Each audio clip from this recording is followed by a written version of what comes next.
Morocco is, without a doubt, a world-class travel destination. I mean, millions of us book flights and hotels there online, totally seamlessly.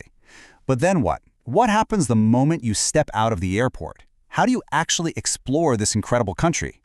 Well, that's where the journey can get a little complicated, and that's exactly the problem we're going to unpack today. So get this. Just last year, a record 36.3 million passengers flew through Morocco's airports. That is a massive wave of people, all arriving with one thing in common. They need to get around. This isn't just some random statistic. It's a huge, colossal demand for mobility.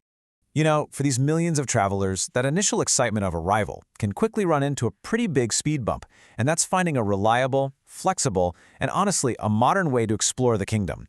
This one challenge, it can really make or break your entire vacation. All right, so let's start by digging into who these travelers are, and more importantly, how their habits have completely changed the entire game. This right here captures a huge shift.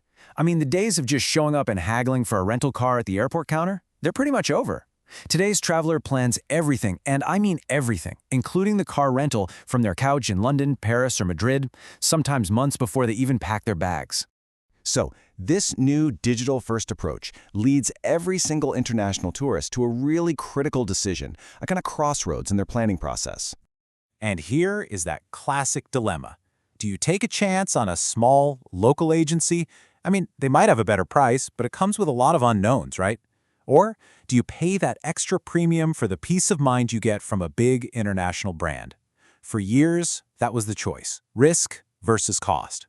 But the biggest problem, the one thing that really truly limited a traveler's freedom, was the one-way rental. That dream of flying into one city and flying out of another, it used to be a total logistical and financial nightmare. This quote just says it all, doesn't it? Imagine this. You're driving that stunning Atlantic coast from Tangier all the way down to Agadir.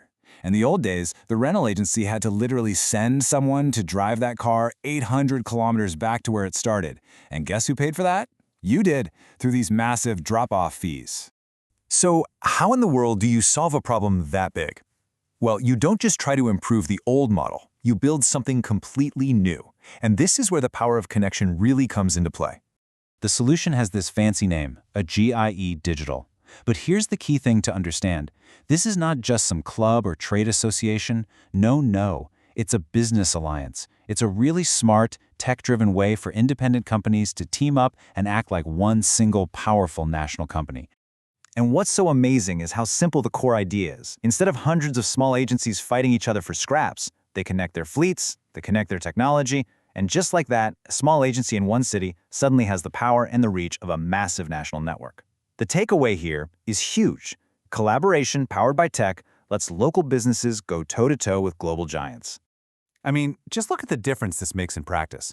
A classic agency might have, 50 cars in one city? Okay. By joining this GIE, they can now offer their customers access to over 4,500 vehicles across the entire country. Their reach goes from just local to completely national instantly. And these numbers really drive home the scale of this thing. We're talking about 300 interconnected agencies sharing a massive fleet of 4,500 cars and covering every single major airport and city in Morocco. That is a complete game changer. Okay, so all this back-end innovation is super cool, but what does it actually mean for you, the traveler? Well, it means your entire journey just got a major upgrade. Let's go back to that road trip from Tangier to Agadir. The old way was just inefficient for everybody. It was super expensive for you, and it was a logistical nightmare for the rental agency. It basically discouraged you from exploring. Now, look at the new way. It's so smooth. You book online through one central system. You pick up your car from the network partner in Tangier. You have an amazing road trip, and then you just drop the car off with the network partner in Agadir. They just add it to their local fleet. It's totally seamless.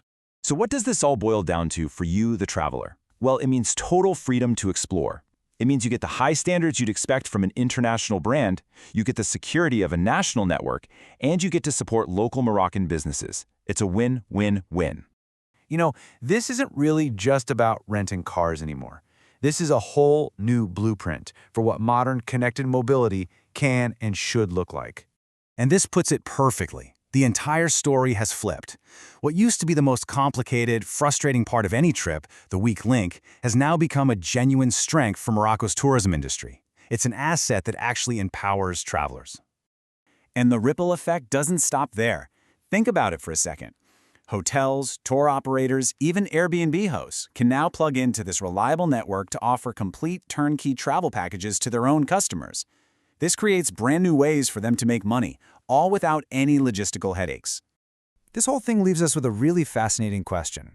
This powerful idea of connected independence, where small, local businesses use technology to get the power of a giant multinational, it isn't just for car rentals.